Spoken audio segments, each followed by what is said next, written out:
And listening, this is State Senator Paul Feeney, the state senator from the Bristol and Norfolk District, live from the WARA studio here in Attleboro, Massachusetts. This is our second annual 2024 Holiday Spectacular Radio Show. Folks, I've always been a fan of radio. Growing up when I was a young kid listening to all sorts of radio programs, I always wanted to do this.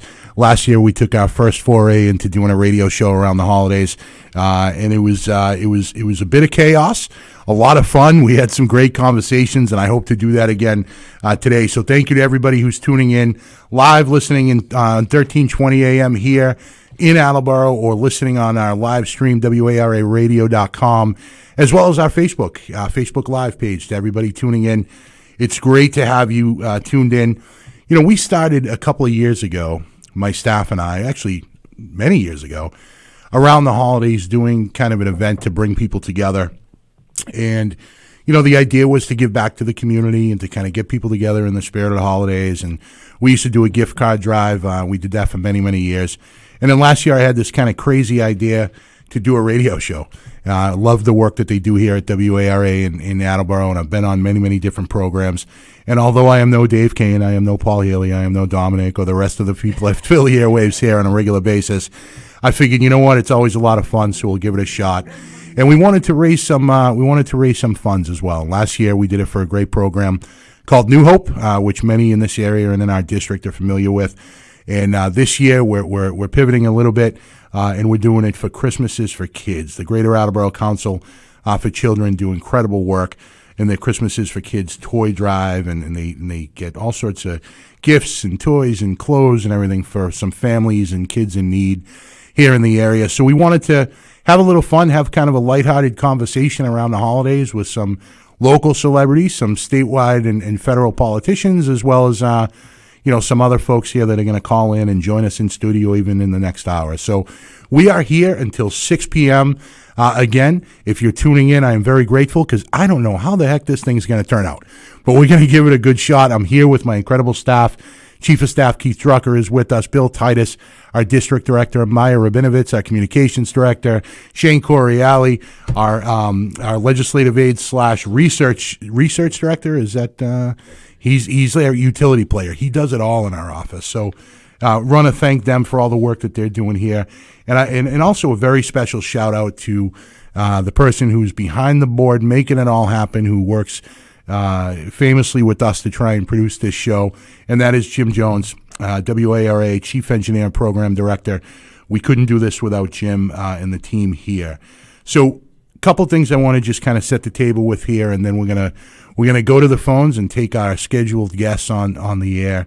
Look, this has been a challenging year, I know, for many, many people, certainly here in our district and across the Commonwealth.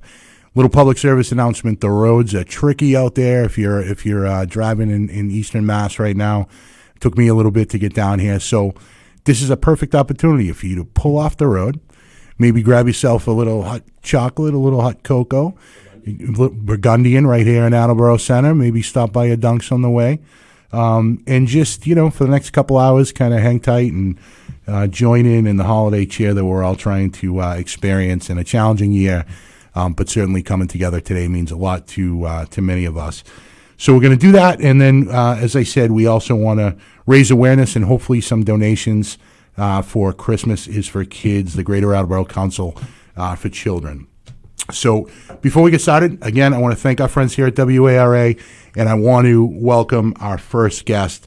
As I mentioned, we are this year trying to raise awareness and funds for Christmases for Kids, an incredible organization. I've had the pleasure over the last few years of going over and seeing the work that they do. Amazing volunteers, just incredible people who make sure that the kids' wishes are fulfilled. So, and that organization needs a quarterback, needs somebody in charge, needs a conductor of all things Christmases for Kids, and that person is Kelly Fox, the chairperson. She's joining us live on air right now. Kelly, my friend, this is like the Super Bowl week for you. How are you feeling? We're doing okay. We were able to distribute between Monday, Tuesday, and Wednesday bags for 700 children. So Tylenol is my friend right now, but we're good. God love you. I am always amazed at the amount of logistics and things that you need to plan to make that happen. At the end of the day, the product is amazing, and you're really taking care of so many kids and making sure that nobody goes without in this area around Christmas. But the product is something to celebrate, but the process, I'm sure, is not easy. Can you talk to us about what that looks like? And I know you work on this literally year round, right? I do, absolutely. We really are very proud of the collaborations that we have with other nonprofits in the area that go on all year round, from the Food and Friends Kitchen to New Hope, the Robbins Children's Family. We work with Department of Children and Families so that we can make sure that come October, we're gathering up the wish list for all of the children, and we start to match up the wish list to donors. Donors then will bring in what they've purchased, and that's really when the magic starts, because we've got approximately 150 volunteers that will all come together, that will do everything from checking in what the donor is given to make sure that if a little one wants a science kit or wants a telescope or wants a fire truck, that's what's in the bag, and we make sure that it's the right size, that the toys are age appropriate. Everything gets staged so that when either the social workers or the parents come in to pick up, everything is ready to go. So there's a lot of sets of eyes and a lot of hands absolutely on every single bag to make sure that it's exactly what it should be. But, we couldn't do this without the people in the community, right? The toy drives and the coat drives and the women who knit all year and make us blankets and mittens and hats so that every little person will stay warm. It's just an amazing collaboration of so many people to make sure that every single child is taken care of. That's incredible, Kelly. It really is. I am always blown away when I get to come over and see it in action. And I think what you just said, I think is important too for people to know. It's not, obviously you're collecting toys, people do toy drives, but you really tailor this to each of the needs and wants of the kids that you're serving. And I think that is, it's so important. It's not just a generic gift that they're getting, right? I mean, this is really something that they're looking for. It's on their wish list, and you're fulfilling that specific wish. Right. That's really the point, is to kind of keep that magic, that wonder alive. And, when you have like a special book that a child might really want, or if they say they really love Squishmallows, or or maybe we've got children with developmental or physical delays or challenges. And so those notes are oftentimes put on the wish list, the story sheets for us, so that we know, we had 2 children this year who were in wheelchairs, that we know that we need to get pants that pull up that have elastic waists, because that's easier for them. And the level of detail that the volunteers put into this, and the love and the care, is absolutely amazing. And I have to say, we love when you come and visit. Thanks so much. I am, like I said, I'm just so impressed, and that was part of what we wanted to do this year, is to really recognize, not only bring people together around the holidays for kind of a lighthearted conversation, but to recognize the people in our community that do amazing work, my friend, and you are definitely top on that list. And I know Dave Kane is your biggest advocate here at WARA, and every time I'm in here, he makes sure to to pitch for volunteerism and donations. And I know you're at the tail end of this holiday season, obviously, and you said you've served over 700 children this year. How can people help? Again, I know this is a year-round program. How can people donate? How can they get involved? Is there a website that they can visit? Sure. So if they go to councilforchildren.org, there is a button where you can go through PayPal and make a donation, monetary donation, which we really appreciate, because we bought a lot of food gift cards this year, so that will kind of help to replenish the money for us. We also paid some electric bills and put oil in tanks, and just kind of, when we talked to the parents, we found that there were some stressors, and we thought, well, we've got a little bit of money. If we can just get them over the hump a bit so they can catch their breath, that we wanted to be sure that we did that. So that's really helpful. We'd be happy to take toys, coats. We've reached out to the school departments and said that if a child comes in, after Christmas and needs a coat, to let us know. We'll get it to them within the next day. So we really, we're here and we're available, and we want to be able to continue to help in the community all year long. Well, thank you so much, Kelly, for all that you do, and hopefully people that are out there listening and watching on Facebook will find it in their heart. I know it's a busy time of year, but if they're able to donate, I'd love them to go on and check out Christmases for Kids and make a donation if possible. Like you said, I know you need gift cards, toys, clothes, all that stuff. So really just grateful for all that you do and taking care of families in the area. You also, seeing that you're seeing so many of the wish lists and seeing everything that's coming through, I'm sure you are the perfect person to talk to about what the hot gift is this year. Do you have any ideas for those people that are out last minute shopping, like I will be probably over the next few days? I'll tell you, my heart has been so happy to hear so many children ask for books, and also boys and girls asking for science kits.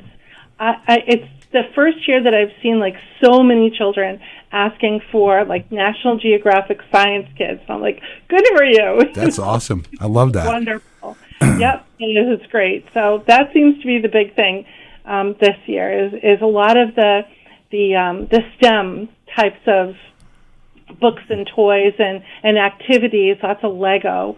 So you can never go wrong with Lego. I love it. See, we're getting some hot tips on gift giving, and I thought maybe the hot gift this year would be some drones or something. Maybe people watching drones on the news and would want that. But I will tell you, we have a short list of things that we will not buy, and drones is one of them. Yeah.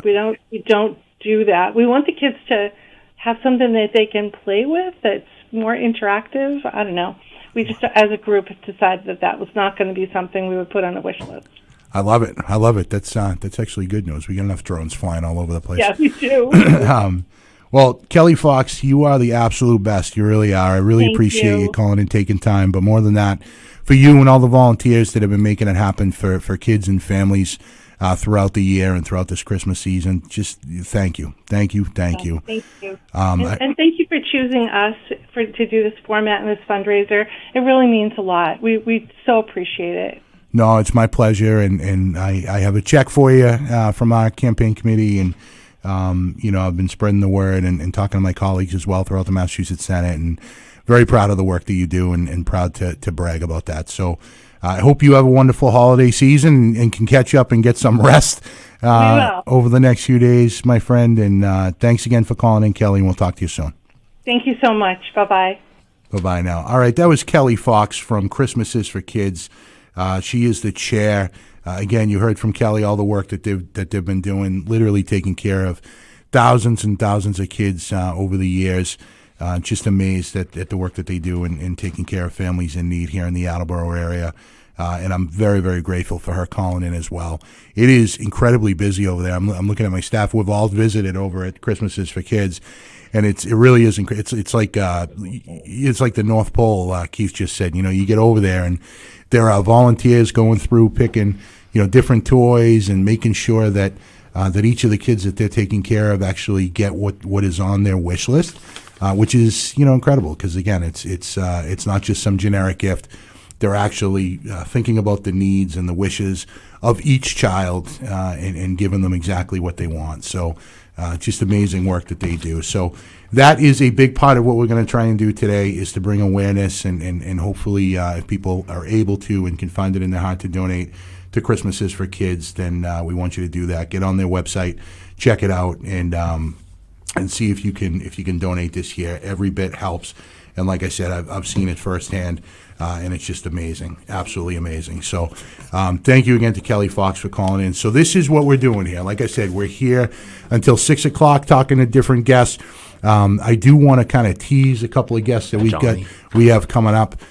We have some, like I said, some state, local, and federal elected officials and politicians. We are going to be joined this hour by Senator Elizabeth Warren as well, towards the middle of the hour. Can't wait for her to call in. I know it's a busy time down in D.C., but we're looking forward to her. Right now, however, this is a really, really special guest that I want to go to. Just an amazing Amazing story here in Boston, and an absolute legend. If you're like me and you are a Boston sports fanatic, you will recognize this next caller.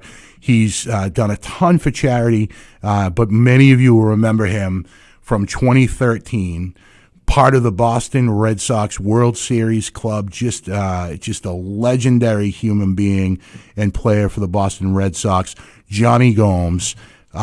Johnny, listen, I can't thank you enough. This is like a dream come true. Not only am I hosting a radio show here in my Senate district, but I get to talk to an absolute Red Sox legend like you, Johnny, and I can't thank you enough for taking some time and calling in. How you doing, my friend? Of course, man. Of course. I appreciate the intro, man. Yeah, I mean, 2013, is that a long time ago? Oh, my God. I feel older by the minute, but it seems like yesterday to me, brother. Right, yeah. What was it, 2 years ago, I guess, 10-year anniversary.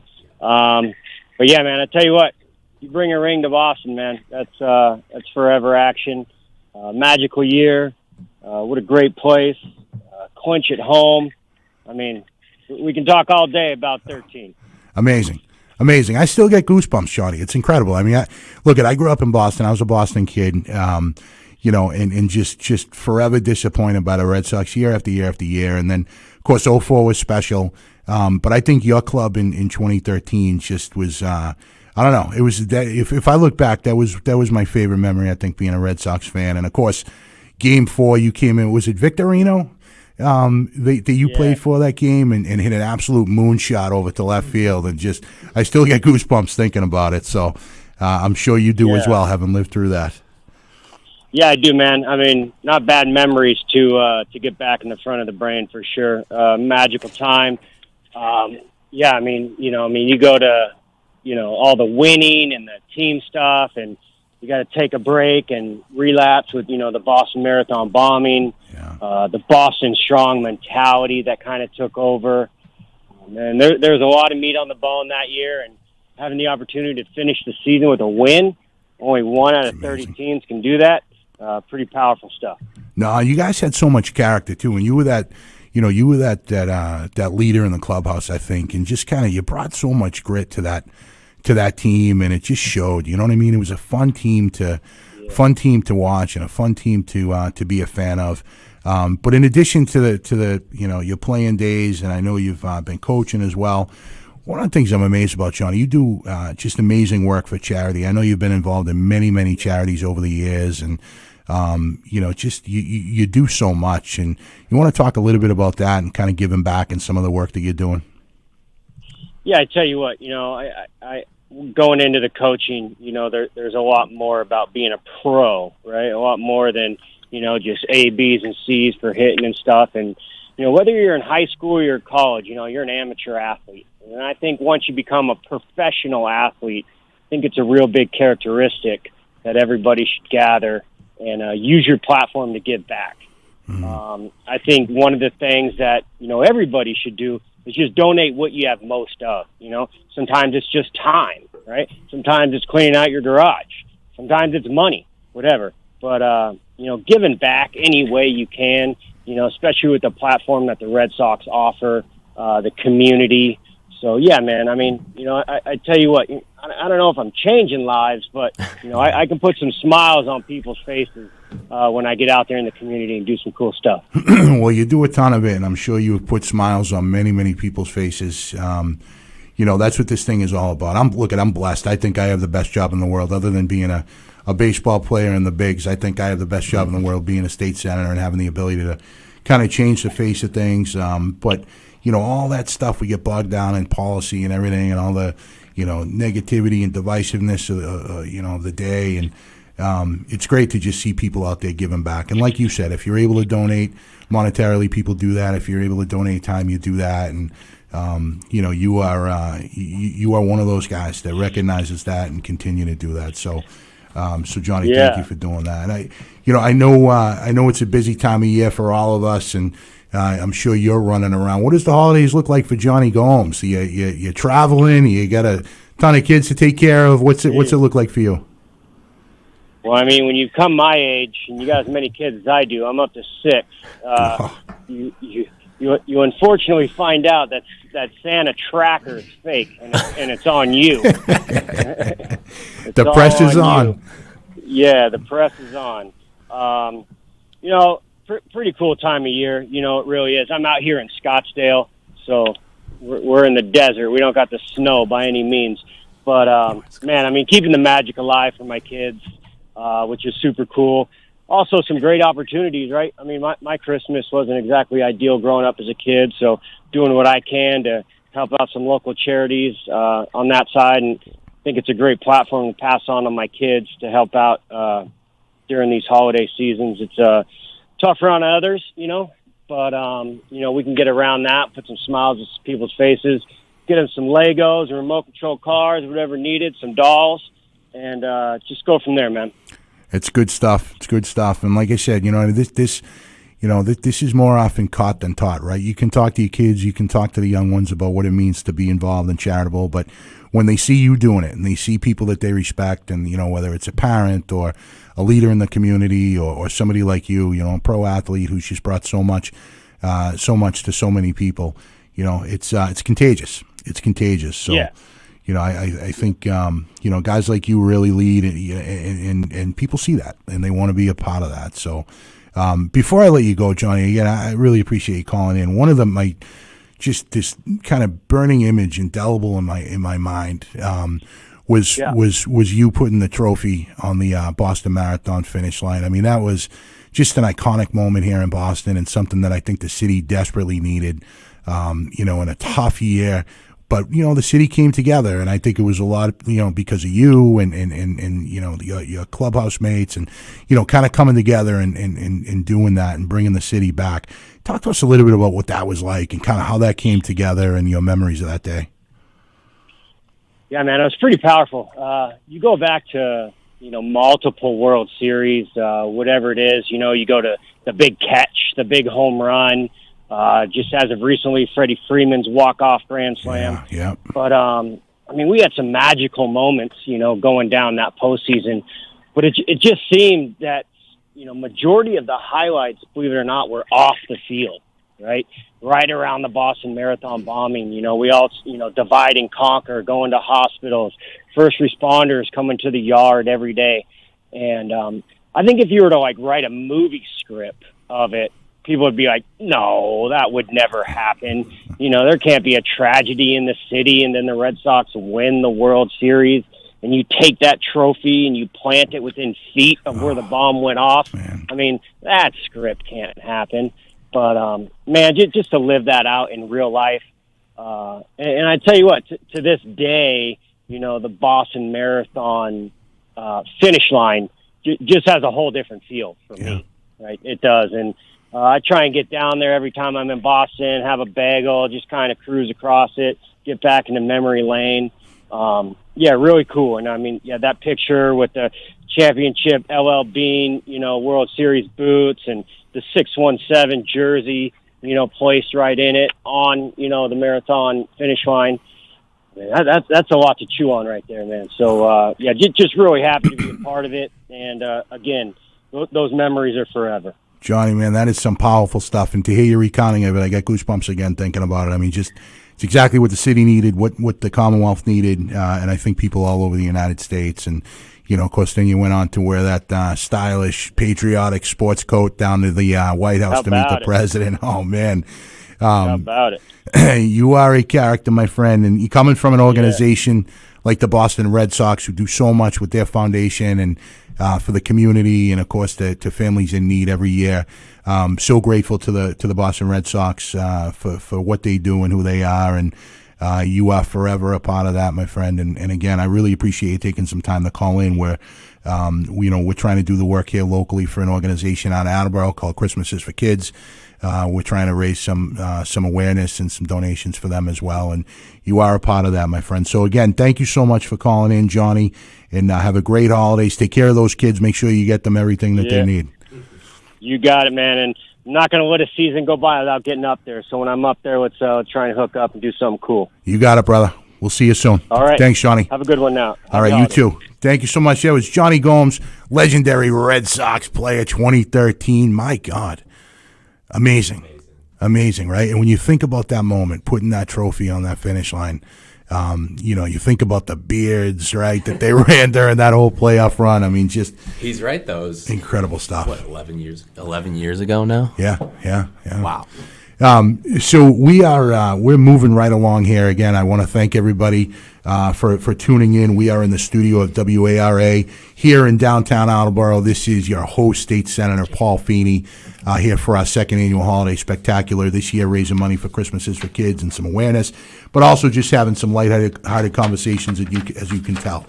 Right now, I'm going to go to a good friend of mine, somebody that we are blessed to have represent us here in the Attleboro area in this part of the Commonwealth of Massachusetts, an incredibly accessible and available congressman and my good friend, Congressman Jake Auchincloss. How are you, my friend? Senator, thanks for having me on, although I would have preferred not to have to follow up the 2013 Red Sox World Series champion. Maybe you could. Listen, we all, sometimes we have to follow people that are difficult, but I think every time you've had to do that, you have come through in the clutch. Well, speaking of coming through in the clutch, I am sitting here in Washington, D.C., and we've got about 8 hours to fund the government. Clock is ticking, and right now I know my constituents are looking at snow falling in Massachusetts. They're already wondering about their flights, and the last thing they need is long lines at the airports because TSA agents aren't being paid, so we got to get this thing figured out. It's crazy to me, Congressman, that we find ourselves on the brink again, and just seeing kind of politics getting in the way of progress once again with your friends across the aisle, and it's just I don't know how we get to this place, but I mean, do we have any hope at all on getting this thing done? Number one, and number two, what are some of the ramifications we'll see if there is a shutdown? We do have hope of getting this thing sorted out. I mean, the long story short is we had a deal. Democrats and Republicans spent weeks working on it, had a lot of good policy writers on there, funded the government responsibly. And, Trump happened, right? The tweets and the posts and blah, blah, blah. And it's just kind of a preview of the next 2 years with the incoming president and a narrow House majority. The thing I think that I focus on is we know, we've been through this before. We know there's always going to be distractions and there's going to be outrageous statements. And just got to stay super focused. Got to lower costs for people. We got to protect the rule of law. We got to uphold national security and not kind of compete in the outrage Olympics on an hourly basis. Right. So we're going to get this thing sorted out. It's never elegant here in Washington, but we're going to get this thing sorted out. And I'm here to work in a bipartisan way next Congress. That's what I'm sent here to do. And, for example, we can save taxpayers $5 billion and lower drug prices with some PBM reforms that were initially attached to this bill. And if they get cut out, we got to work to pass them next Congress, and I'll be there. Yeah, that's a great point, Congressman. I know you've had some press recently around the work that you're doing on PBMs and lowering drug costs and making sure the kind of the folks in the middle aren't ripping people off. And I think it's important work, but you made it clear right from the get-go that this is a bipartisan deal, right? This is not partisan. You'll work with anybody that's willing to step up and take on this fight for the American people. So really appreciate that approach, and I think that's needed now more than ever, especially going into this new administration. That's characterized my work on good drugs and on bad drugs, as I sometimes say. So we got the good drugs, the prescription drugs, the things that your doctors prescribe you, and I've done a number of bills, bipartisan, all of them, to lower those drug pricing costs by reining in the middlemen who have just gotten so greedy, owned by the health insurance companies. But then, of course, we've got fentanyl exports from China into the United States, poisoning 75,000 Americans to death every year. And we just this week unveiled 3 bipartisan bills that I've been co-leading to sanction and crack down on those Chinese exports. So there is ground to trot on here for America's public health in a bipartisan way.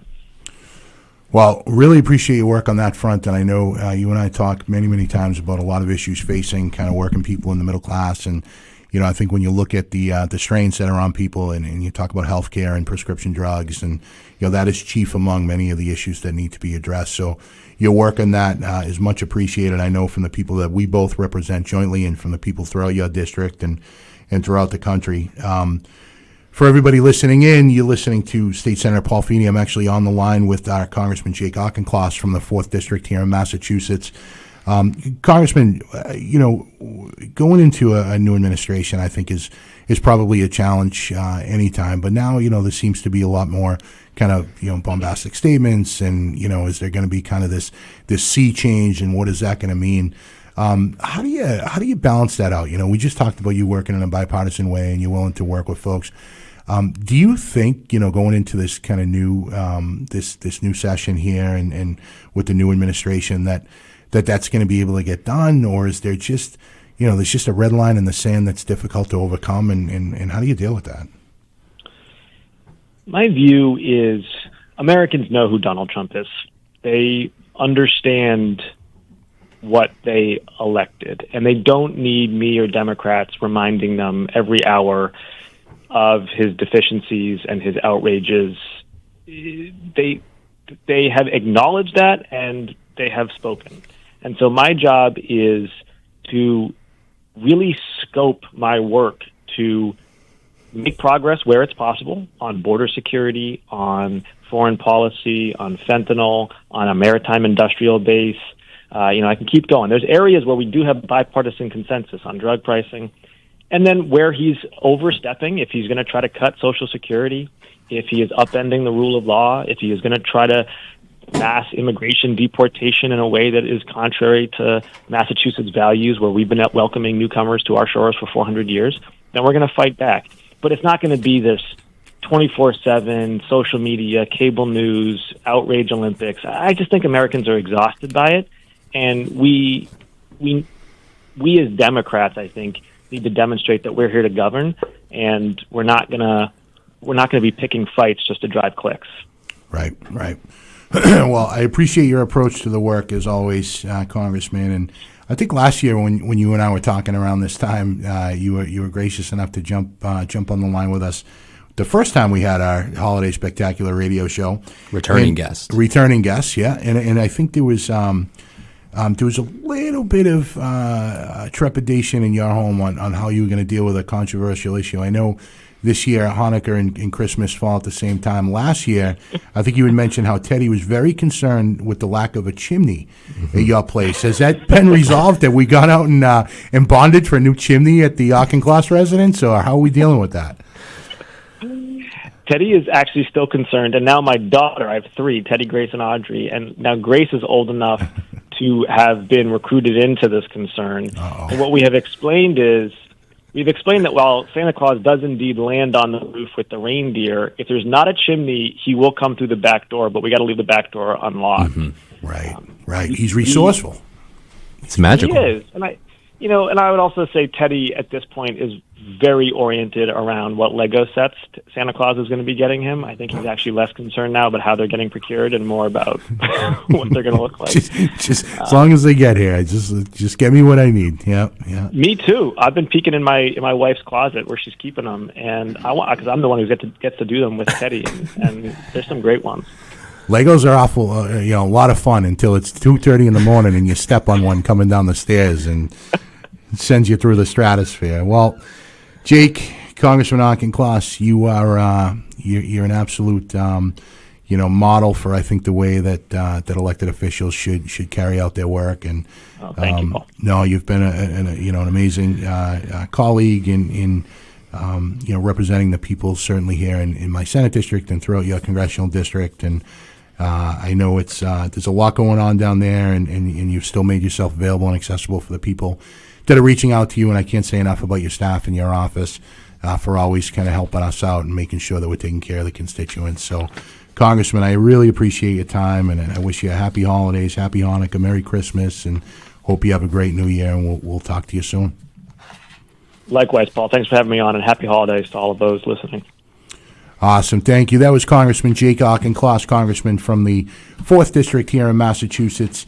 A lot going on down in Washington, D.C., I know, and I really appreciate anybody who's going through that, taking the time to call in as we raise some awareness and some donations for Christmases for kids here in Attleboro, and just have a good time, kind of talking. And this is your office water cooler holiday party. So that's right. With that, we have somebody else who's been very, very busy down in Washington, D.C., Just an incredible U.S. Senator from here in Massachusetts, good friend. She's actually 2 for 2. She called in last year, and she's back on this year. Another returning guest. And you know, I know I'm not CNN or some of the other programs, but the fact that she's taken the time to call in here to our show, I can't thank her enough. So, Senator Elizabeth Warren, Senator, I know you are busy as can be. You're probably between votes down there, but thanks so much for taking the time to call in.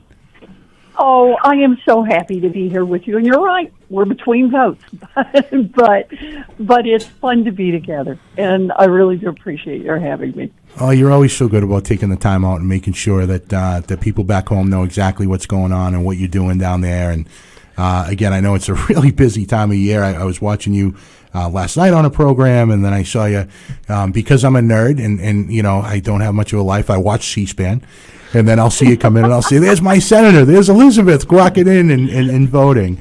There she is. By the way, did you see what we've gotten to vote on? We are only partway through the votes, but let's totally nerd out for a minute here, because it actually will affect directly a lot of people who are listening. So, as you know, you work, you pay into Social Security, and when you retire, you get out of Social Security, proportionate to what you paid in. And except, and that works for everybody, except for people who worked in public service, for teachers and firefighters, and people who worked at, the city council, the city clerks, nurses who work in some of the public not-for-profit hospitals. And because they have a pension system, if they work a second job, they still have to pay Social Security just like anybody else on that second job, but they only get paid half of that money back, roughly, when they retire. And I mean, I don't know about you, but that just sounds really unfair to me. You pay in at the same rate and you get out at half the rate. And so that's been the law for a long time. And a lot of folks, the unions, have done a really good job of trying to push back on this and say that's just not right. Either pay in at half the rate and get out at half the rate, or pay in at the full rate and get out at the full rate. And we finally got the bill that would correct that, got it through the House about 3 weeks ago. And we're now in the process of voting. I say process because there's so much tangle around trying to move anything in the United States Senate. But we're actually moving it. And we've got every Democrat, and the goal is you have to have 60, because of the filibuster. But we were up in one of the intermediate votes around 75. So fingers crossed. We're not across the finish line yet. There are still things that the people who are opposed could do to drag it down. But it's looking like right here in time for Christmas, we might be able to say to everybody who worked 2 jobs, one of them in public service and one of them not, that you're actually going to be treated fairly, and what you put in is what you're going to have a chance to get out. And I'm pretty happy about that.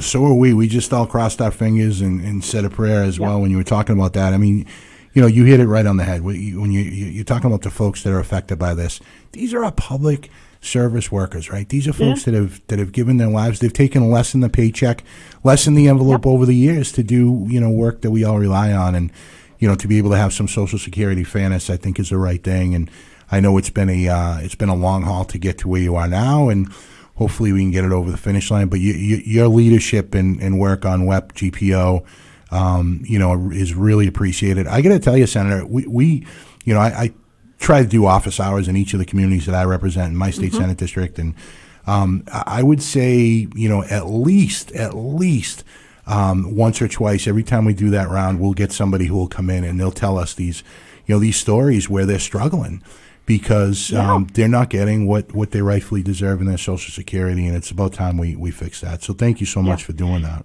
You bet. It's been so interesting, I have to say, on this poll. I've basically buttonholed a bunch of my colleagues in the United States Senate. We had roughly about 40 co-sponsors on it. Well, that's too far short of your 60 you're going to need.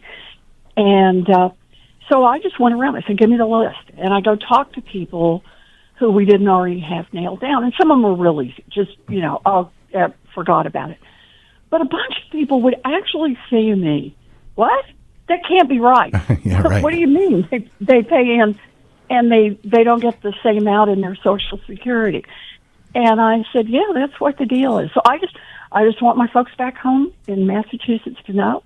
I was out there talking to Ted Cruz about this. I've been out talking to a lot of the Republicans, and we didn't get them all, but we've got a bunch of them on board. And I feel like it's the right thing to do, and what a great thing to do just before the holidays. Senator, some of those people you have to talk to, you should probably get hazard pay in your salary for having to deal with some of those folks. I'm just saying, here, it's... Not easy, I'm sure. No. But it's an worthy cause. It certainly is. And interesting, too, I've noticed, I guess, over the last couple of weeks, especially in the last 48 hours, it seems like we have an unelected 101st U.S. Senator in Elon Musk, huh? How's that going to work? You think he's a senator? I thought he was the president. Look, I know that the announcement had been for Donald Trump, and then here it is, the Democrats and the Republicans got together in the House to do what's called this continuing resolution. This is because we still have not been able to come to an agreement over the budget. So this is to keep the government open and fund some stuff that's important. And that has to originate in the House because that's what the Constitution says. So the Democrats and Republicans over there came together, cut a deal, but they were checking it with the Democrats and Republicans in the House. Look, I'm not going to kid you, Paul. There was some stuff in there I didn't like. And there was some stuff in there some of the Republicans didn't like. That's the nature of you put together the piece of legislation. So at the end of the day, the thing is ready to go. And we're going to vote on this yesterday morning. The House would vote first, then come over to the Senate. And we're done. And at 4 o'clock in the morning yesterday, Elon Musk starts tweeting, no, terrible deal, stop it, tweets 100 times. And several hours later, Donald Trump says, oh, yeah, terrible deal. And it blew the whole thing up. And now the Republicans who are in charge over in the House, they just literally can't get their act together. They've voted on something. It fell apart last night. They said today we're going to do these other 3 votes. They still haven't voted. It's getting darker and darker here. And the government is going to run out of funding in the middle of the night tonight. Here we are on the brink once again. And like I was talking to Congressman Auchincloss before you joined, and I said, here we are again, and people playing politics, to get in the way of progress, and people will feel it, right? I mean, it's the biggest travel time. Everybody's going to be, dealing with TSA and all sorts of places that they're going, and to have, federal workers especially, once again, we're on the brink of a shutdown. I think it's just, it's criminal. Yeah. What really gets to me about this is those TSA workers still have to show up. Right. That's the law. Right. They got to show up. Right. Our active duty military still have to show up. That's the rule. The air traffic controllers still have to show up. They just don't get their paychecks until sometime later when we reopen government. And I don't know about you, but not just everybody has enough money socked away to be able to cover their rent, to be able to cover their bills, and especially right here at the holidays. And this one was so unexpected because we really had a deal. It was all supposed to stay open. And the idea that you treat hundreds of thousands of families across this country with so little respect and just say, doesn't matter, you'll be fine. And I get it. Elon Musk, the billionaire, he will be fine. I don't think it's going to pinch him if he doesn't get his paycheck at the end of the month. And same for Donald Trump. He's a billionaire. Okay, fine. You guys are willing to shut down the government. What does it mean to the people who do the hard work? They'll get paid eventually, but that's just not right, and that is not the right way to treat people. No, it's not, and that's why we so much appreciate your leadership and sticking up for working people, and folks not only back here in Massachusetts, but really across the country that are living paycheck to paycheck, that don't have, they just don't have the leeway to be able to kind of play games like these folks are. I think I read a quote of yours recently. I think you were talking to WBUR, and I love this one, and I saved it, where you said, whenever billionaires are talking about how they think things would work better for ordinary families, hang on to your wallet. Yeah, I thought that was just perfectly said, Senator. Yeah, this is, it's going to be interesting times for sure, and we're just so happy and proud to really have you kind of leading the fight for people here in Massachusetts. And again, I know it's not easy, and you're trying to get things done and deal with sometimes with people that just don't have that frame of reference and don't see it the way that we see it. I know. But you're very generous to say that. Listen, I always point out, though, it is a partnership. We're getting this Social Security thing done because the unions really stepped up and helped make this happen. I remember you and I were out walking a picket line not so long. It wasn't as cold as it is right now. No, it certainly was not. But no, that's right. Yeah, we were down at the UAW picket line, I think, against the Big That's Three. Right. Yeah. That's exactly right. I still have my red T-shirt from that one. So, but it's the reminder. You get things done when you work together to try to make them happen. And I think that's what's so frustrating about this potential government shutdown right now.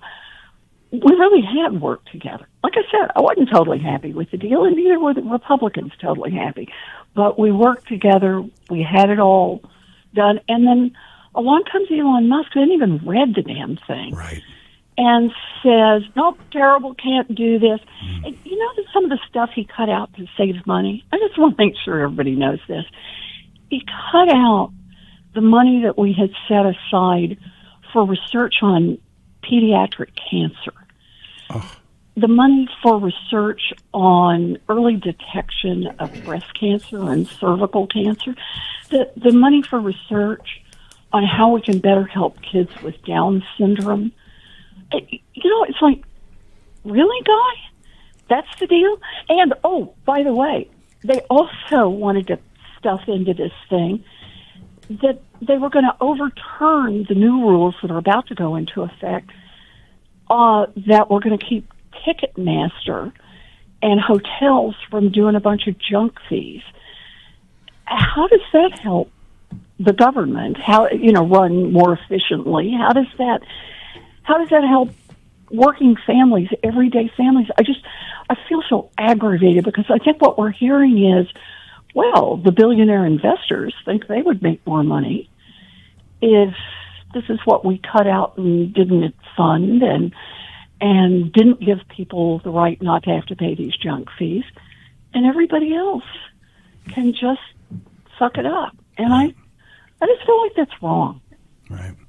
It is, and it frustrates me when the narrative is, that they're out there fighting for working people, and then, they just don't get the whole story. I mean, and then, something close to your heart, obviously, the Consumer Financial Protection Bureau. That's in that's on their radar screen, and I mean, how many billions of dollars, Senator, has that saved American consumers? Yeah, so you're going to love this. So the CFPB has now returned. It's been around for 10 years, 11 years. It has now returned more than $20 billion that it has forced these big banks and big financial institutions that cheated people. They have had to actually write checks for more than $20 billion and mail them out to people. And there's a new one coming out just today. That's another $1 billion that's going out. And the thing is, that's the part they put their finger on. They said, you cheated, you send those people back the money. The thing about CFPB is where it's really saving people money is because now there really is a cop on the beat. Think about how much cheating doesn't happen. It's the kind of thing we never see, but there's a reason that there's a reason we have, cop on the beat in town. And there's a reason we have a cop on the beat on these financial services, because too many companies figured out they could make a lot of money cheating folks. And CFPB is in there to say no, and a handful of billionaires are in there to tell their friends in Washington, get rid of it because we could make a whole lot more money if we just get rid of that agency. Just delete it. I know it's a fight, Senator Warren, but my money is on you. I've seen you go toe to toe before, and listen, I know you got to go. You're you got to get out there and vote. I'll be watching you on C-SPAN. So if you're there tonight, and you want to turn to the camera and wave. I will be watching. I'll wave at you. Thank you for being such a leader, and thanks for calling in, Senator Warren. You're Thank you. Best. Thanks for having me. You too. Bye now. Bye-bye. All right, that was Senator Elizabeth Warren, the senior United States Senator from here in Massachusetts, calling in again 2 for 2. She called in last year and called in again for our show this year. Incredibly busy. I could talk to her and Congressman Auchincloss and others for hours. We're actually going to be joined by our other U.S. Senator in the next hour, Senator Ed Markey, who will be calling in. So we're batting 1,000 here with U.S. Senators into our holiday spectacular show. 2 for 2. 2 for 2, feeling good. The other voice you're hearing is Keith Drucker, my chief of staff, who's here holding down the fort as well. And I want to go to a caller who is no stranger to the airwaves here at WARA. He is the honorary mayor of Norton and somebody who is just a man about town, always showing up and stepping up and joining events all over the Attleboro region and, of course, his beloved community of Norton. We're talking to Peter J. Wiggins, my good friend. Peter, how are you, my friend? Ho, ho, ho, Paul and Keith. Merry Christmas. Is that Santa? Merry Christmas. It's Peter Merry J. Christmas, Wiggins, Merry Santa Christmas. Claus. Yeah. How have you been? Paul and Keith, Merry Christmas. Merry Christmas to you, my friend. What are you up to? I know it's it's kind of a rough night out there with the snow tonight. Are you going to an event or a game or something tonight? What are you doing? I'm covering the North Lancers girls basketball game against the Milk Mohawks. Oh, nice. Norton Lancers girls basketball. Are they going to win tonight or what? They're going to win. Awesome. That's good to hear, Peter. What are you doing for the holidays? You traveling to your family's house up north, or what are you doing? Going to go up to my nephew Dale's up in Billerica for Christmas. Awesome. Well, send Dale my best. I know you enjoy going up there and hanging out with him and the family in Billerica, and hopefully, does he cook or do you bring up the food? Who does all the cooking? He cooks. Awesome. Awesome. Well, Peter Wiggins, my friend, the honorary mayor of Norton, Lancer pride all throughout his blood. I really appreciate you calling in, Peter, and I wish you a happy holidays, happy Hanukkah, Merry Christmas, and I hope to see you soon. Stay safe out there, buddy. And Paul. All right, my friend. And I'm focused on things we're doing. I'm not focused on bird flu at all, right? Because it'll cause a shutdown pandemic just like COVID, correct? That's right. We don't have to worry about it. Everybody wash your hands and stay safe out there, Peter. Thank you, Paul. Thank you, my friend. We'll talk to you soon. All right. Well, listen, this has been a fun hour. It's flown by. So. Wow. Keith, can you believe we just talked to Johnny Gomes at the Boston? I can't believe it. I love Johnny Gomes. Wasn't you? Now, you were at a bachelor party recently. Can I say that over the air? I think we can say that on air. And there was a video that came in, right? Did you get a cameo on? Yeah, we had Johnny do a cameo for us. We played it for my friend Max, who was getting married. And we were out on the Blackwater River in Pensacola, Florida. No cell service or anything, but I had the video Johnny did saved on my phone. And so we pulled up our canoes to the riverside and set up camp, and we were just hanging around by the fire, and then I played the video from Johnny wishing us best wishes for Max, and special moment. Did you get all excited that he called in earlier? We were pretty excited. Yeah. We were pretty excited, yeah. Awesome. It's good stuff. Well, I want to thank you, Keith, and, of course, Bill and Meyer and Shane for all the work that they're doing on this show. I know, this is something that we're not used to doing. Usually when I'm speaking, I'm up in the Senate chamber, and I'm droning on about some of the finer points of policy. But I can't do that, obviously, without all of you and the staff. I know it's frustrating sometimes to deal with me. What? No way. Come on, you can be not be at honest. all. Look at us. It's the holidays. You can be honest. Although we haven't had a drink yet. Maybe after a couple of cocktails or something at our holiday party, then you'll be more honest. But I really do appreciate the work that you all do for the state senate and for myself, and of course for our district. It's great. It's a privilege to serve. We got a great office. Got a great team. We're here in Attleboro, the heart of the district. I know it's no Foxborough, but Attleboro is where I'm from. So listen, I love all my communities equally, right? And just so everybody knows, Bristol and Norfolk State Senate District, we start up in the north in Canton, so we get Canton, Sharon, Foxborough, Mansfield, Norton, Attleboro, North Attleboro. We call it the I-95 Corridor District, and I'm blessed to represent it. We're here also with our district director, Bill Titus. Bill's wearing a holiday sweater. I don't know if he's going to show let's up see on that. the Can we get that on the on, live feed. What the heck is it? Can Oh, we and it get lights that up. on? Look at that. The thing lights up. Wow. That's beautiful. Is that a what is it? You got dinosaur things on the side or something? We got the T-Rex or whatever it is. Christmas T-Rex. I needed it for an ugly sweater party, and I bought it because it looked like the most obnoxious thing you could wear. So I was like, let's purchase it. Listen, I agree 100%. That is the most obnoxious sweater I've ever seen, so. Good thing it's radio. But it's festive, right? It's festive. I don't know if the cameras are trained on Bill for the live stream, but that is a pretty incredible sweater. Are you gonna wear that to the family's house next week? Maybe. Yeah, probably. Yeah, I like it. And then we just had Peter J. Wiggins on from Norton. We did the Norton Halloween parade, and what was your costume? Oh, I was goofy this year. Yeah, no one else wanted to dress up, I guess, but me. So I took the brunt of that one. But it was fun. So it's not all just politics and policy. We do have some fun in the office. The state senator Paul Feeney. Otherwise, we'd be banging our head against the wall every day. That's right. You got to get out of the state house. Get outside. All right, so we are going to take a quick break, and then we're going to be back for our second and final hour of the Senator Paul Feeney's Holiday Spectacular. We get some great guests, including Mayor DeSimone from Attleboro, U.S. Senator Ed Markey, and then we're going to have a nice little roundtable with some of my colleagues in state government, Paul Jakes from the Firefighters Union, and Council President Jay DeLisio. Right now, we're going to head to a break. We'll see you on the other side.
We've been collecting since after Thanksgiving, so we've had less time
Holiday Spectacular.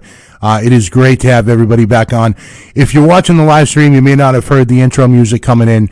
Those listening online at WARAradio.com certainly did. That was the Dropkick Murphys playing us in to our second hour. Last year, we were thrilled to have Ken Casey from the Dropkick Murphys, absolute legend, call in and help us out too. And we were raising some awareness for New Hope. This year, we are raising awareness and hopefully some donations for Christmases for kids here in Attleboro.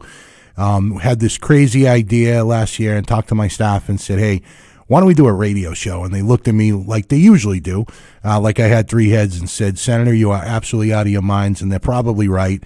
But this has been just a ton of fun. And to be able to do this and kind of have like your little office Christmas party here, office holiday party, just playing out on the airwaves is fun to do, and again to raise a little awareness and some dough for Christmases for Kids, a great organization here in the Attleboro area. It just means a lot to me. So everybody watching at home, whether you're tuned in to WARAradio.com, listening on the airwaves here locally on 1320 AM, or joining us on our Facebook live stream, I really appreciate you joining in. It is some tough sledding out there tonight, literally sledding. I was all over the road trying to get down here tonight. So if you are driving, try and be careful. We get some snow. The good thing is, though, we're getting snow just before the holidays. So maybe it'll stick around a little bit. We'll get a couple inches, and we can have a white Christmas. But I just can't thank you all enough for being a part of this and for humoring me for a couple hours. We had a jam-packed first hour where we heard from Senator Elizabeth Warren, we heard from Congressman Jake Auchincloss, we heard from Johnny Blanken Gomes. Johnny Gomes from the 2013 Boston Red Sox World Series club. Absolute legend. Guy's out of his mind, but he does a ton for charity. Love him. Keith just said with me in the studio here. He just does so much, and to be able to step up and realize kind of the position that he's in, to be able to give back is good stuff. So I was happy to have Johnny Gomes on as well. And not to be outdone by the first hour, now in our second and final hour, we're here till 6 o'clock, by the way, tonight. We will be joined by a few other very, very special guests. We're going to hear in just a moment from the mayor of Attleboro, and then we're going to hear from U.S. Senator Ed Markey as well. We have some great guests lined up, and of course, as we ended last year too with kind of just a little bit of holiday chaos with some of my friends that I serve with in local and state government. We'll have some fun in the last half hour here. So with that, I want to go to a great public servant in her own right, somebody who has been very, very busy. I know here in Attleboro, the mayor of our city. She does amazing work for the city and for the people who reside here, who work here, and I'm happy that she could join us this year. Kathleen DeSimone, Madam Mayor, thank you so much for taking the time to call in. How's my favorite senator? Oh, you don't have to say that. Thank you. I'm doing excellent. We're having some fun over here. I know, Paul. Yes. Senator Feeney, first of all, thank you for having me on. Please call me Paul. Come on now. It's Paul, not Senator. Well, Paul, thank you for your good work on behalf of the city and the Commonwealth, and for Christmases for Kids and all of the causes around the city that you have supported for some time. So I'm happy to be here, my friend. Oh, you're the best. I appreciate it, because I'm looking out the window here at WARA, and the streets are covered with snow. The sidewalks are covered in snow. Yeah. Now, you're the mayor of a city. What does a snowy night mean to the mayor of a city? I'm sure you get people out there working tonight, right? Yeah. What it means is MONEY. Oh, money. Yeah, right. Money. Yes, we're going to be sanding. I don't know if it's plowable yet, but we'll definitely be sanding some of the roads, So, here we go. Happy for it. It's lovely. But frankly, Paul, when I see snow now, I just hear, I hear the cash register ringing. So spoken like a true mayor. Spoken like a true mayor. Yeah, beautiful scene outside, as long as you don't have to spend the money to get people out there to plow it and sand and all that. Yeah. That's all I want for Christmas is free snow. Free snowball. Right. Well, listen, if you had a good legislative delegation and maybe a good state senator, they could deliver some extra funding for your snow removal this year. Who knows? That would be most welcome. Most welcome. I know you have a lot of challenges, obviously, in the city, but one of the things, Mayor, I've been seeing a lot of you, actually. We've both had the occasion to be down, or I've had the occasion to be down in this part of the district in the city, and, of course, you're always here going around opening up new businesses. I know we have new housing units going in, and I've commented a few times, and you have as well, and we've kind of adopted this mantra that, Attleboro is really a gateway city on the move, and I think that aptly, kind of frames what's going on here in Attleboro. Can you talk a little bit about that and so many of the moving pieces that are happening here, but we're seeing some good steady growth. We are. Thank you, Paul. And I think growth is our strength right now. It's a remarkable change of events, but we have people moving from Boston and, parts north of 495 down this way because we are still one of the few remaining affordable municipalities in the Commonwealth. So it's kind of fascinating. But growth is our strength. We are trying to add apartments and other affordable units to the city because, as you know, with the housing supply crisis, the prices are out of control. And I'm worried about my kids and other young people and their ability to buy a home. And my goal is to make Attleboro not only welcoming, but affordable. A city is diverse in all ways, one of which should be housing styles, variations, sizes, and prices. So, yeah, I'm super excited about where we are and all of the good stuff happening. The business end is a little bit more challenging in today's world. I just heard that Big Lots is closing, our Big Lots here in Attleboro, which I am a regular shopper at, so I'm disappointed to hear that. In just the changing nature of retail, I think the future, Paul, you may agree, is very much in entertainment and restaurants and bars and where people can go to, kind of go out and have fun. And of course, other things, dry cleaners, bakeries, that kind of stuff. But the world for retail and stuff like that just continues to change and not necessarily get better. Yeah, no, it's so true. And there's a lot of pressure on retail, and of course, with the shift over the last decade to more online shopping and things like that, it seems like a lot of downtowns, and of course, Attleboro is not immune to this, but really throughout my district, from north to south, we see a lot of downtowns that have services, right? It's your nail salons, it's your banks, it's your places like that, and you kind of want to diversify that a little bit. And I know Chris McDermott and your team at City Hall is doing a lot of work to try and make sure that we're seeing kind of a mix of different retail and commercial and services. But on the housing front, and I know you've been doing a lot of work on this, and you and I have actually chatted a lot. And you mentioned it just a moment ago about, really kind of it's everything everywhere all at once, right? I've been using that movie title to say, it's workforce housing, it's starter homes, it's density, it's apartments, it's, really kind of offering a mix. And Attleboro is a city, that truly sells itself. It's a great area of the Commonwealth to be in. There's a lot of great things happening here. You've been focused a lot on natural resources and hiking and getting outdoors. And there's so much of that here in Attleboro.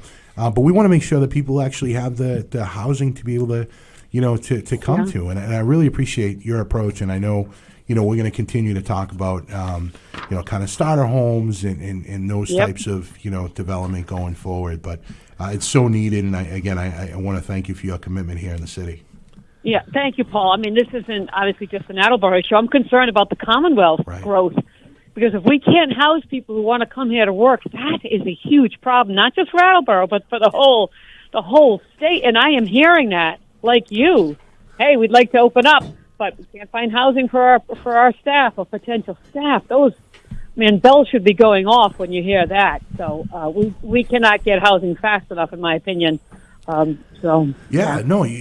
You're right, and that's unfortunately, I don't think enough people have really listened to those alarm bells. I mean, we had, every quarter we join with our partners over at Sturdy Health, and we kind of get the get the updates on what's going on there. And I think at one point they had told us, look, it's difficult not only kind of staff on the lower end, but to get physicians to be able to come to Massachusetts. We're losing them to places like Tennessee, North Carolina, because they can't live affordably here in Massachusetts. If that's not an alarm bell, I don't know what is. Yep.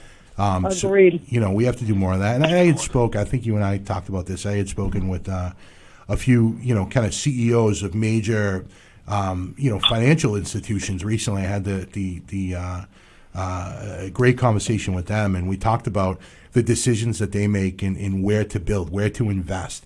And I said, can you just talk to me about why we're losing to places like Arizona? Why do we lose to other states? What is it? Is it the tax rate? Is it what do we need to do to be competitive? And they said, look, it's easy. For us, we look at, where the education is, where the transportation is, and then we overlay costs on housing for our staff, right? It's not, that's what matters to them. So for us to be able to kind of grow here in Attleboro and in this region of Massachusetts and throughout the state, we need more of that. Now, Mayor, I know you're incredibly busy all the time. I've noticed you seem to be an early riser. You're always up in the morning posting, and is that you're up bright and early, huh, doing the work of the city? Yeah, Paul. There are days. For a long time, I was getting to the office at 6.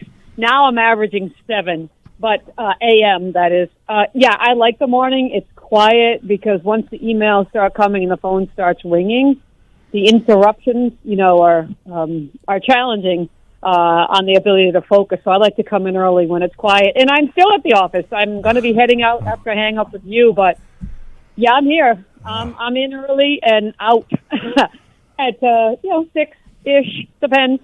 But, yeah, you got to put the time in. I mean, it's a lot. And a city on the move, it's a lot. So I'm happy to be here and grateful to be able to serve. But there are some long days. Yeah, when you look back, Mayor, this past year, and I know it's been a challenging year for many people, and certainly the city's not immune to that as well. You've accomplished a lot. I know you're heading into re-election year next year, but in the first part of this term, what are you most proud of? What are you happy to see kind of happening? What are some of the things you're focusing on going on in next year? Well, thank you, Senator. Some of it is a little bit inside. We passed a new classification and compensation plan for our employees, which will also benefit the taxpayers, I think, in the long run. That was a big lift. That hasn't been done in quite a while. Having the opportunity, the council, as you know, granted me the opportunity to pursue senior housing at a 5.5-acre lot on the former Highlands Golf Course. To establish kind of a ground lease, a public-private partnership for some development over there, and I'm excited to have that opportunity. I'm super excited about the development of our TOD district downtown, but pretty much 20-plus years in the making, Paul, and we are on the verge of putting the crown jewel on our downtown. 600-plus units of apartments means foot traffic. It means people spending money in the downtown area. That is going to be the game changer, in my opinion, for the downtown area.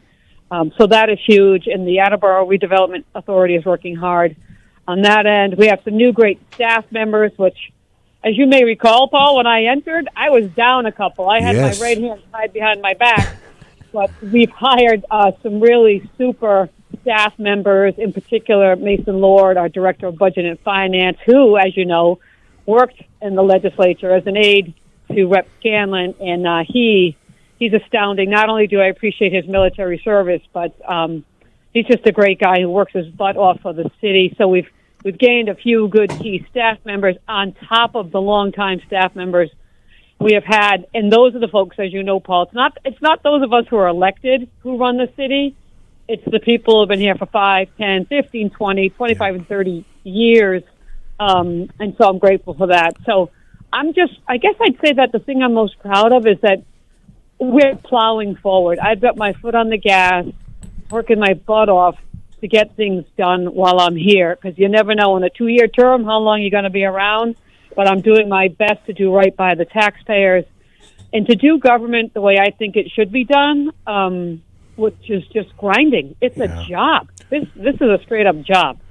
So I'm trying to do it that way. You're doing it well, Mayor, and I know you put in the hours. Oftentimes when I get into the office or I'll check the email, I'll get my Mayor DeSimone email first thing in the morning. You're right at the top of the email box, but you're always looking out for the people of Attleboro, and I really appreciate the partnership and collaboration. And again, hopefully it doesn't snow too much more tonight. You don't have to worry about. You do have incredible workers, and we should give a shout out to all the DPW and public workers here in Attleboro. You've always been gracious to recognize them, and they do incredible work. And really throughout my district, 7 communities of the Bristol and Norfolk district, the folks that are out there tonight that are going to be working over the holidays, that are going to be working on Christmas, that are going to be working on New Year's Eve. Police, fire, right? Public sector workers. DPW. I mean, just, they're the ones that do it. I know we put in the hours, but that's real work what they do. And we appreciate all of them. So Mayor, I can't thank you enough for calling in, for the work that you do on behalf of the city, but for taking the time to call into our radio show tonight. And I just, I want to ask you, obviously we're heading into the holiday weekend, and it's going to be busy for you as a mayor. It never ends. It's a 24/7 job, as we all know. Are you going to be able to get some time to spend with family? Are you hanging locally, or what do the holidays look like around your home? Well, my kids are home from college, so that is the best part of the holiday season.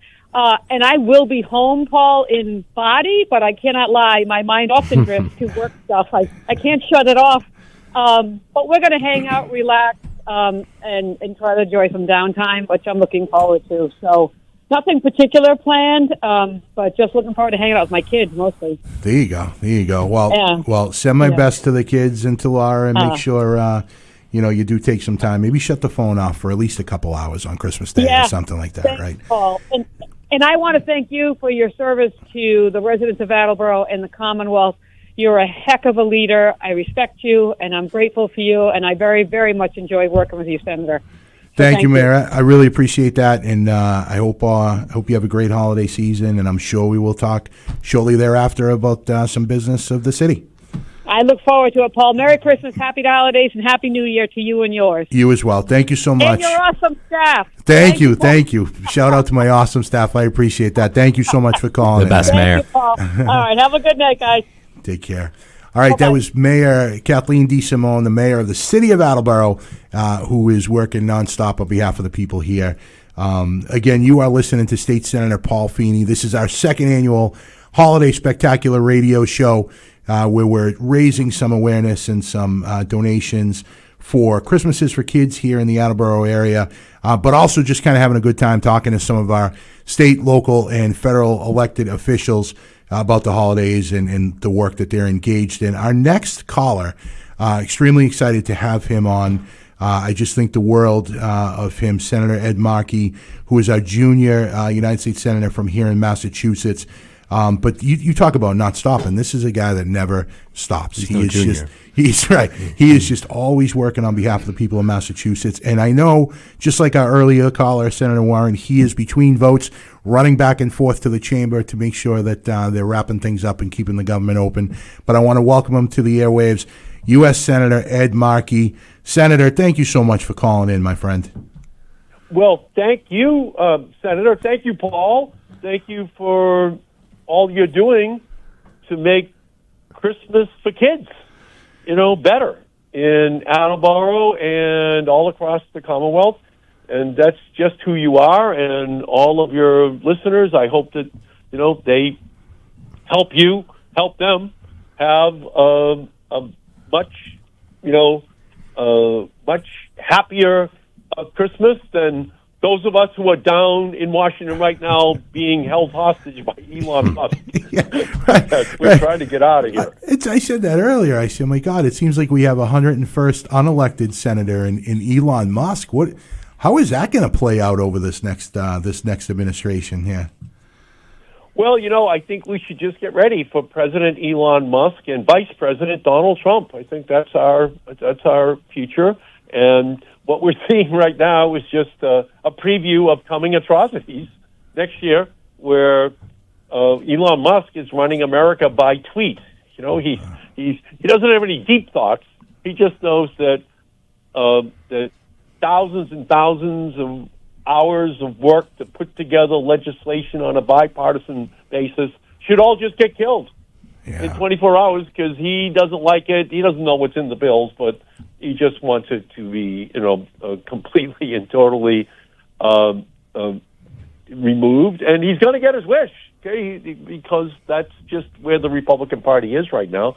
So we'll do kind of the most necessary parts of appropriations of monies, and everything else will just have to wait until next year. But we're leaving a lot of very important legislation that would really help families, kids with cancer, more physicians and nurses for community health centers and hospitals in America.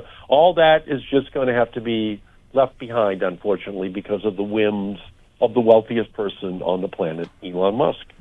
What a sad state of affairs that we're there. I mean, you think about, how many people will be affected, by not passing a CR and by not keeping the government open and by not passing legislation that actually benefits, working people and like I always say, Senator, families that are one paycheck away from poverty or, one pink slip away from, from sleeping in their car. And, they've been sold a bill of goods that, this administration is going to look out for working people, yet right out of the gate, we see them crushing this legislation. And I know, Senator, you've been, in the Senate for quite a while now, and for decades before that in the House, and I can only imagine what you have seen. I mean, you've been through a lot of different administrations. You've seen it all.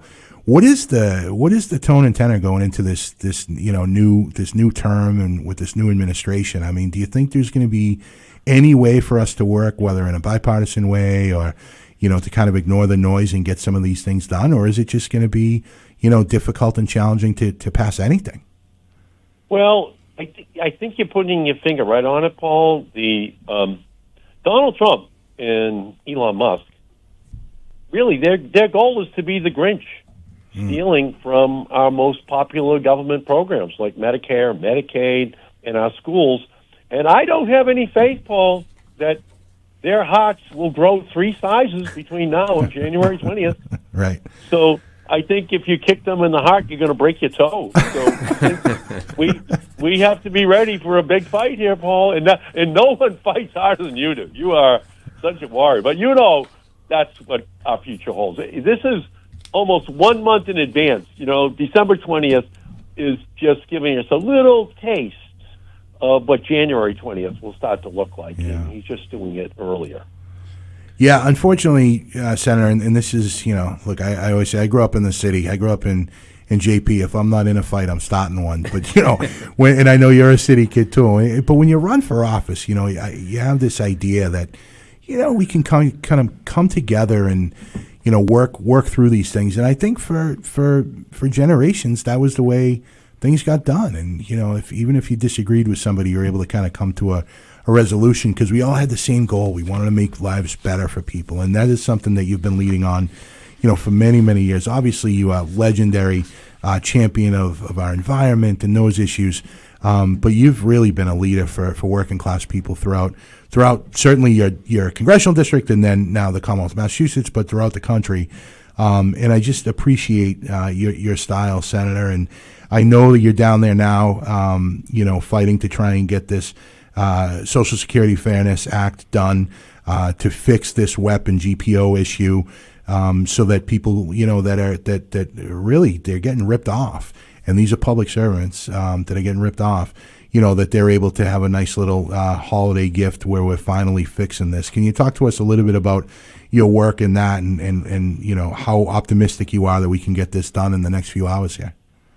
Well, I am optimistic. In 1983, there was a law that was passed which has denied teachers, police officers, firefighters, postal workers, just public servants, their access to their Social Security benefit. And so this Social Security Fairness Act restores their right to get their pension from working in the city in Attleboro and to get their Social Security. They've been denied that over all these years. And I voted no on the bill that in 1983 passed. I'm proud of that vote. Wow. And I'm going to be very proud tonight of a yes vote, or tomorrow, whenever we finish this, that is going to result in a restoration of that funding. And for many, many families, another $500 a month makes all the difference in the world. Absolutely. And by the way, it's not a gift to them. They earned it. That's so right. that's something that I'm really hoping that we can do. And it's snowing out right now, and you're going to have a lot of city workers who are out, like you're saying, but we know there'd be no Polar Express train without the workers, and without all the people who make it run. So we just have to stand up for working people and their families in the new year, and actually, pass the PRO Act, pass the organizing act. So I'm going to be working on that next year as well. But let's at least get all these workers the Social Security benefits which they had earned. 100%, Ed. And for those listening, we're talking to United States Senator Ed Markey, just a champion for working people across Massachusetts and this country, and he is actually down in D.C. now. They are not stopping until they get done what they need to get done. Senator, I have joined you many times on picket lines. I know here and actually in our Bristol and Norfolk Senate District. Last year we were together on the UAW picket line against the Big Three, and they were able to win that strike. And now we see Amazon kind of in this uprising. You just mentioned the PRO Act and how important it is for working people to stick together. And I know talking about the Social Security Fairness Act and WEP and GPO and the people that are affected by that. We have a great Boston leader, Ed Kelly, president of the International Association of Firefighters, who's leading that charge as well. So I just want to thank you for all the work that you've been doing for unions, for working people, for people throughout Massachusetts. And, I wish you the best in continuing to do that.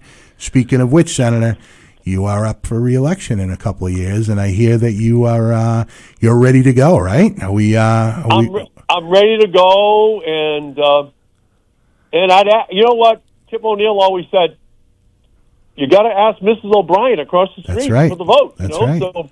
So I'd ask you, Paul, for support, and I need you to get re-elected too. You are an absolute vital voice for the state, and I'm more energized than ever to go to fight for a livable future for everybody in our society. Absolutely, Senator, and you got it. I'm always proud to work alongside you and happy to support you.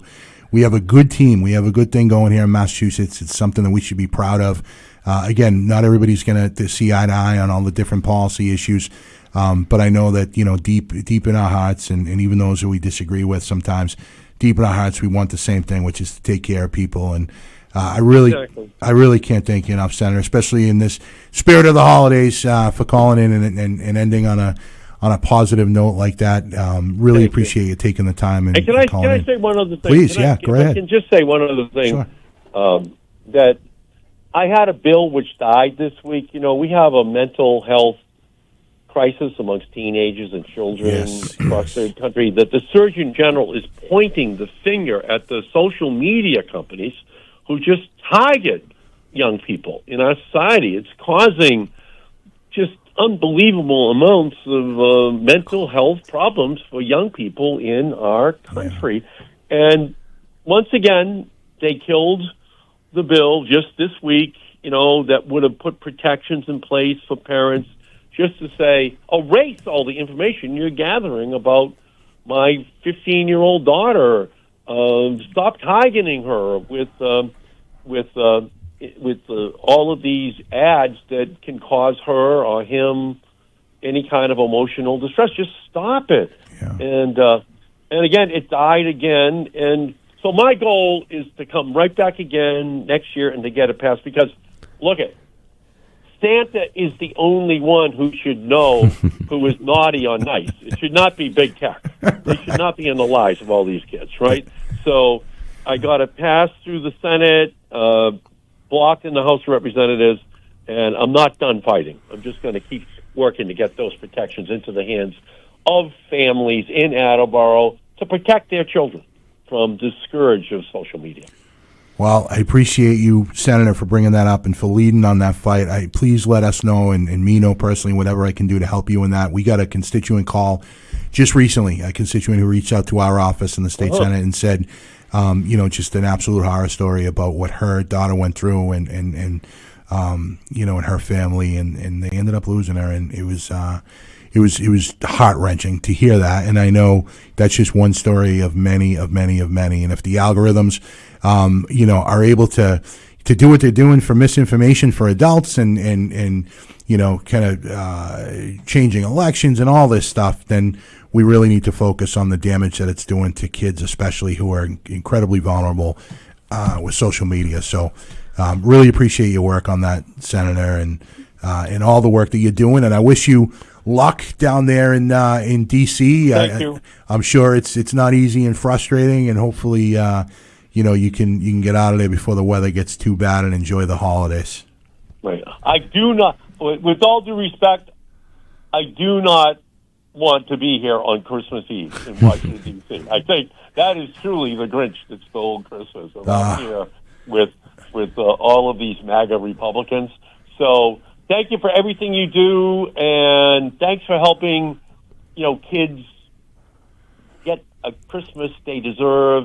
So everyone in Greater Attleboro, thank you for everything you're doing as well. Thank you, Senator Paul. Much appreciated. Senator Ed Markey, thank you so much, my friend. We'll see you soon. Thanks for calling in. That was United States Senator Ed Markey joining us in here to our Senator Paul Feeney's Holiday Spectacular. Again, we are live from the studios here at WARA. We have the indefatigable Jim Jones working the board for us and taking care of producing the program. And, of course, my staff, who's been with me for the last couple hours here, Keith Drucker, my chief of staff, Bill, my district director, Maya, my communications director, and Shane, who is also here, and he's working the phones as well. So we want to thank them for all their work. And as I'm talking here, we're kind of we're hitting that moment in the show where all hell breaks loose, and there's a little bit of chaos. We're changing the studio around now, where I'm going to be joined by a few very, very special guest guys that I love working with, and not only working with, but hanging out with and kind of talking about all the issues that we face on every level, and to kind of bring them in now to the studio. If one of them can figure out how to close the door to the studio, it's maybe not the brightest crew, but we're going to figure it out. Open the door, close the door. A little challenging. But we just brought in some special guests into the studio. With that, I want to welcome our Attleboro Municipal Council President, Jay Delisio. Am I allowed in here being a Republican? I just need to know. I mean, we'll let you in. I don't want to crash the party. Yeah, no, that's all right. We'll let you in, and then we'll kick you out. Thanks for having me. That's all. Great. It's getting a little hot here. I better join Billy. Right? Oh, look at this. Look at this. And this is what I mean about the chaos now ensuing. We had a real highbrow first hour, a couple of U.S. senators, Johnny Gomes for the Red Sox, Congressman Hawkins, we're not doing shots. And here we go. What happens now is anybody's guess. We're also joined by a state representative here in Attleboro, a good friend of mine, somebody who I am on the phone with nonstop talking about the issues facing us here in the city. Representative Jim Hawkins. Jim, welcome. Thank you. I can't hear anything through these headphones, so I assume that I'm on. Yeah, we got you. Thank you. This is like you saved the best for the end of your show. So I did, and I know who else you got here too. This is the best. This is the crew. This right is the here. frosting on the cake. This is the crew. This is when Jim Jones gets the dump button ready, because I don't know what the heck's going to be said. And not to be outdone on the Christmas or holiday attire, he must have heard us talking to Billy about his sweater. We have Paul Jakes, the past president of Local 848 here in Attleboro Firefighters, and also the legislative agent for professional firefighters in Massachusetts, all-around great guy. And I'm sure if he's been listening, he's been very interested in the conversation we've been having about weapon GPO with Senator Warren and Senator Markey as well. So welcome, Paul. Oh, thank you. In all seriousness, listening to Senator Markey and Senator Warren, definitely thank you for them for the work that they're doing and for all you're doing here on the local front as well. Awesome. And I think we have somebody that just joined us on the line as well. Another good friend from the local delegation here, State Representative Adam Scanlon. Adam, you on? Hello, Senator and colleagues. I just wanted to wish everyone in Attleboro a very Merry Christmas. And is it my understanding that Keith Drucker is in the studio with you? He was. He just stepped out when he heard that you called in. Oh, okay. Well, I just wanted to know if he ever met Coach Mike Strachan from Attleboro. He just led North Attleboro to a very decisive victory, so getting ready to host them in the State House. Representative, I think you made a mistake here. Keith just came running back into the studio. Keith, what do you got to say about that? Look, I can't wait to celebrate North Attleboro's victory with you in their Super Bowl win coming up. We're bringing them into the State House, right, Rep? January 13th. Be there, be square. Well, I'll be there. We North Attleboro is in the Senate district, right, boss? So we represent all towns equally, though Attleboro is definitely my personal favorite. See, and that's the key, right? Is they're all like my children, right? You all know. So 7 communities, I love them all equally. We're very, very proud of North Attleboro. The problem is my chief of staff grew up here in Attleboro, went to Attleboro High School.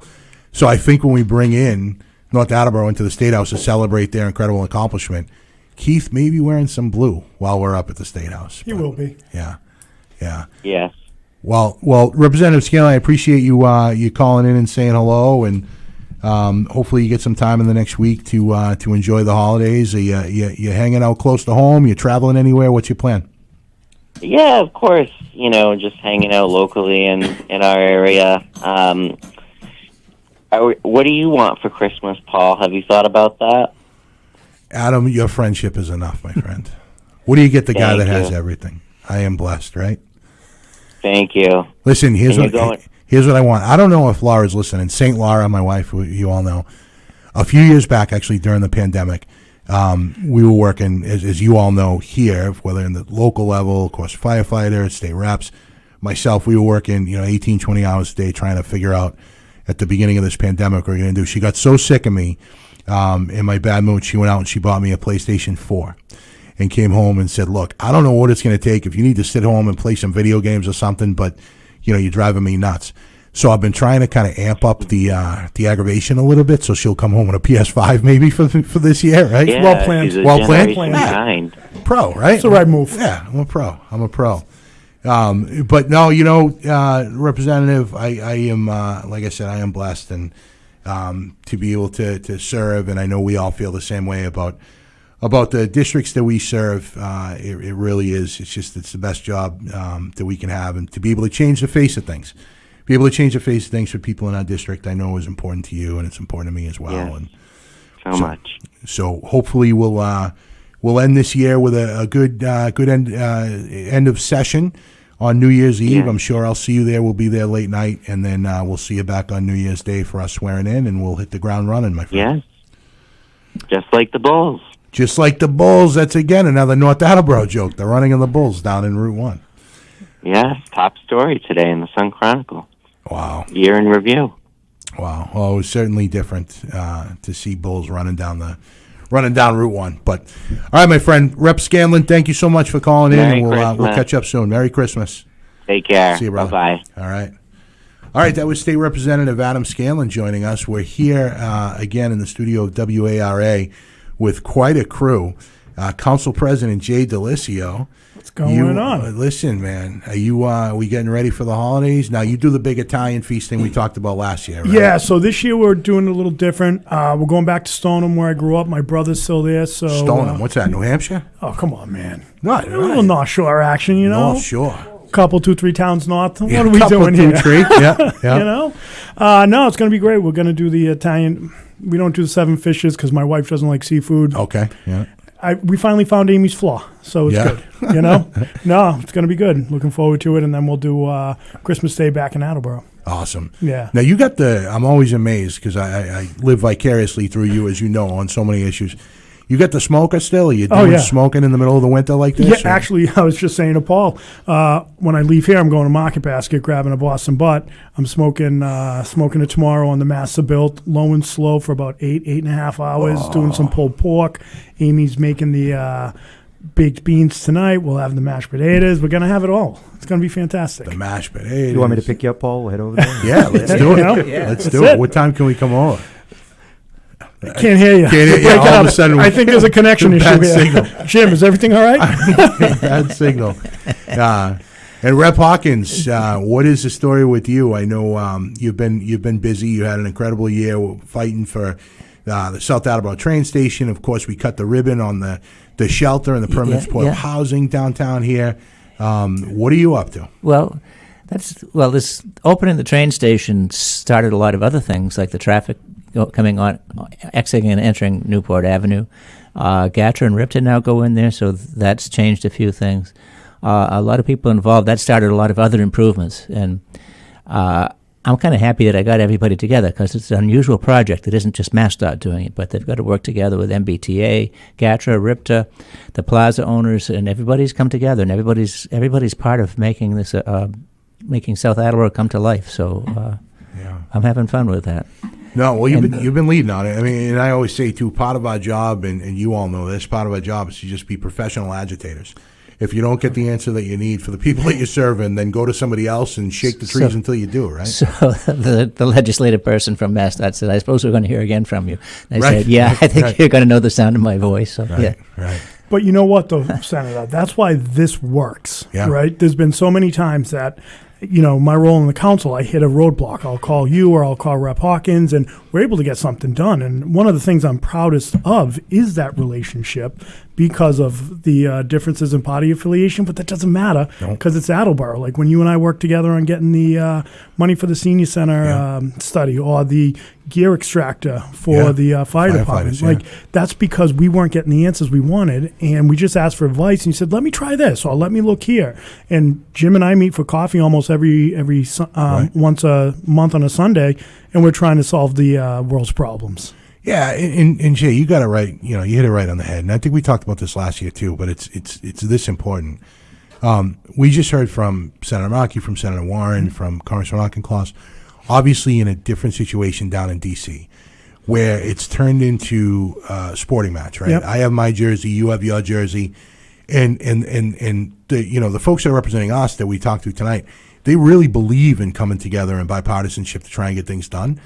But when the other side doesn't want to come and meet you halfway, or if they don't want to even start that conversation, you're not going to have progress. And it's not something that we've faced here. We certainly could. Yep. We've made a decision to be able to kind of work together for the people that we represent.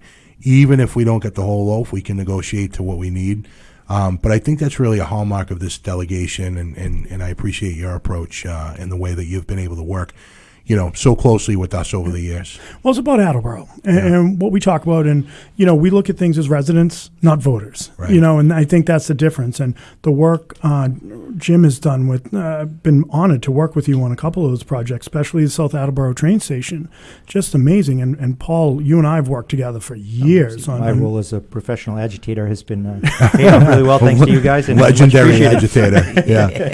Yeah, we are joined here by Paul Jakes as well, who's a real good friend of mine. And like I said in the introduction, legislative agent for the Professional Firefighters of Massachusetts. And Paul, I know you've had some success here, not only here locally, but throughout the state with issues that firefighters are facing. And I want to talk a little bit about that and kind of the issues that came up this year in the legislative session, and some of the work that you've been able to do and the work that you're proud of there. No, definitely, and a lot of that is tribute thanks to both of you in this room with the PFAS removal from gear. Yeah. We got that passed, the HERO Act, the Veterans Buyback for our members that serve in the military. It's those two right there alone are historic. And for the listeners, PFAS are those forever chemicals. Forever chemicals in our fight against occupational cancer. Yeah. We find out that not only do we get exposed to the toxic chemicals every day, but then in the gear that's supposed to protect us is actually hurting us with the PFAS that we found, and everybody knows it seems to be everywhere, whether in our water or in materials, and now it's in our firefighting gear. So we passed that and have it removed within the next couple of years, so we won't be able to manufacture or sell it in Massachusetts anymore. So we're proud of that. And do you want to tell the listeners too, so when we passed it in the Senate, I know the House had it earlier on, but when we had it in the Senate, literally the last night of formal sessions, I glared up into the Senate gallery, and the place was empty. The State House was empty other than the reps and the senators, but there were a few people sitting up in the gallery. You were one of them, with your colleagues from the Professional Firefighters of Massachusetts. What time did we end up doing that? Was that like 4 in the morning? It was about 4 in the morning, and then so we, just like we work at the firehouse, we do 24-hour shifts. We spent a 24-hour shift there with you at the State House. Yeah, so right. It was. It actually was later. It was engrossed in the House because I'm on Ways and Means, so it was pulled out of Ways and Means at 7:30. Yeah, and it was voted on at 8:30. This is for a session that ended Wednesday. This is 7:30 Thursday morning. Right, and it was actually passed on a voice vote at 8:30. Thursday morning, the day after the session was supposedly over. We were still there. Jay, has the Attleboro City Council ever done a 26-hour session? Not quite 26, but back in the day, we used to have some marathons. Jim knows, you know. There have been times I've watched the council for 20 minutes, and it felt like it was 20 hours. So, you know. I don't know what council you're watching. We do great work, right. you know. You do. But no, there were times we've gotten out at 1:30 in the morning. You know, but we haven't seen those days in some time, which is good. Yeah. I try to be as efficient as we can. Right. So, Jay, talking about heading into the holidays, you have your son Ryan, is he back from Westfield yet? Came back Tuesday. Awesome. Yep, came back Tuesday. He's running track up there, so he's like, Dad, they're making me go back early. I'm like, they're not making you. You've signed up for the team. You made the team.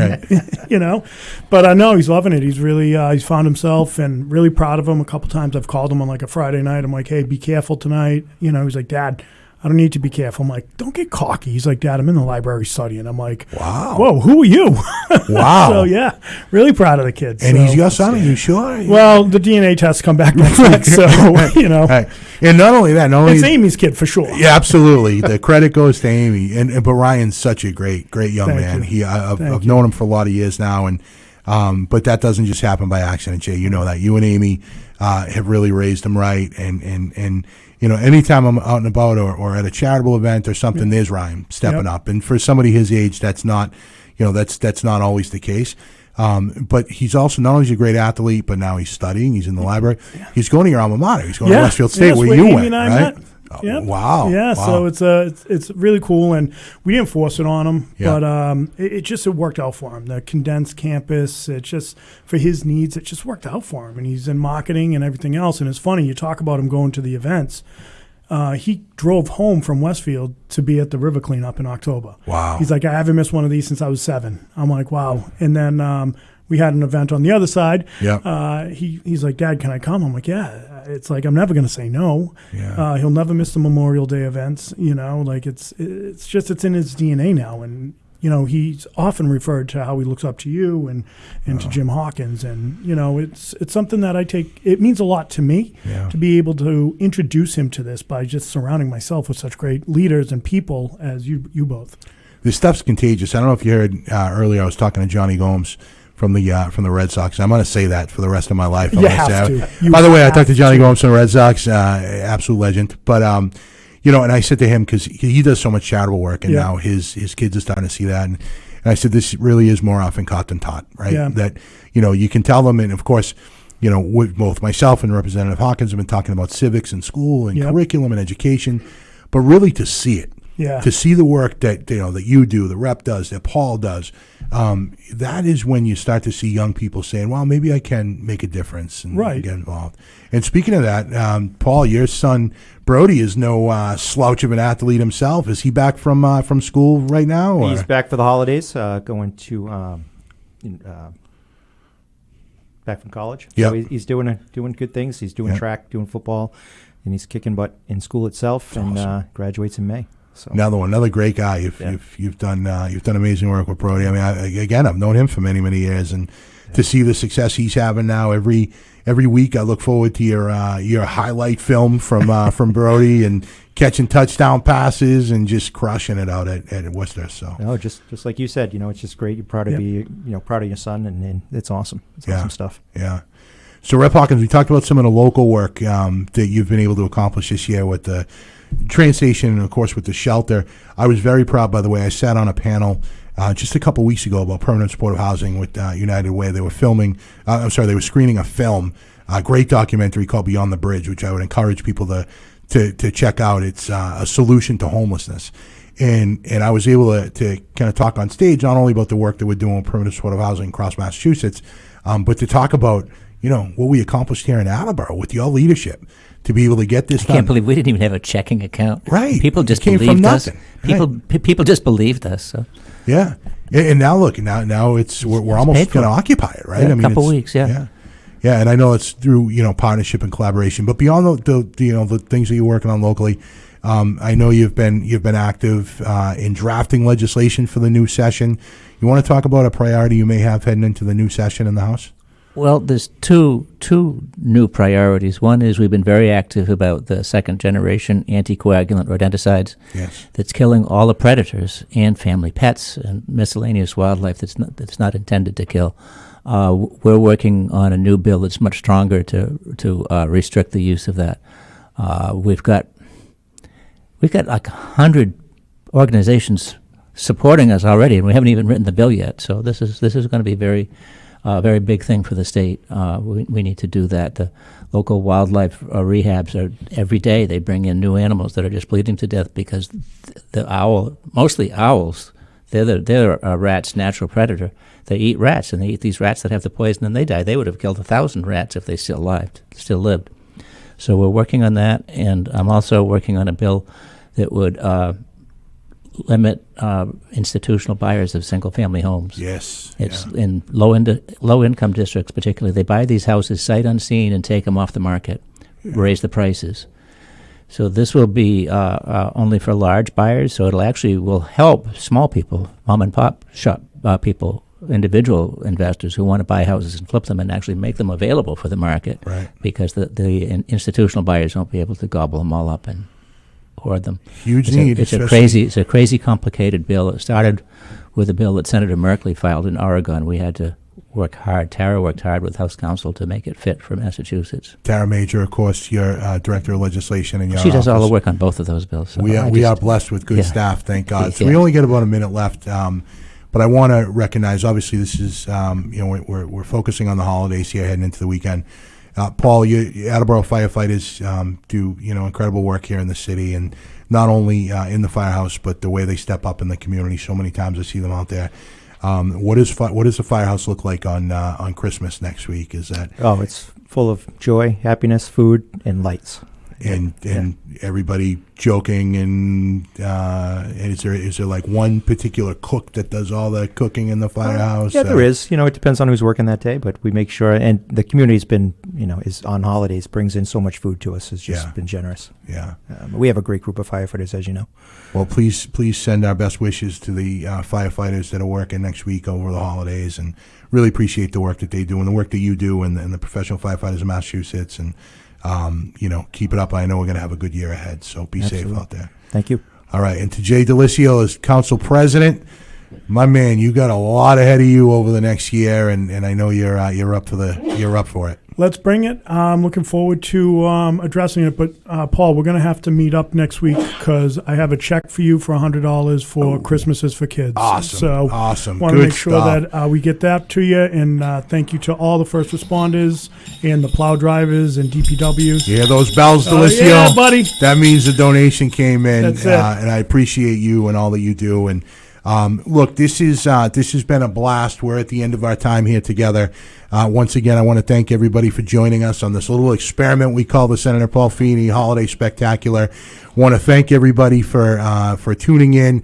Thank all of our guests for calling in, and of course, want to wish you all a happy holidays, Merry Christmas, Happy Hanukkah. Enjoy the time with family. Thank you for stepping up for Christmases for Kids, and we'll see you next year. Thanks so much.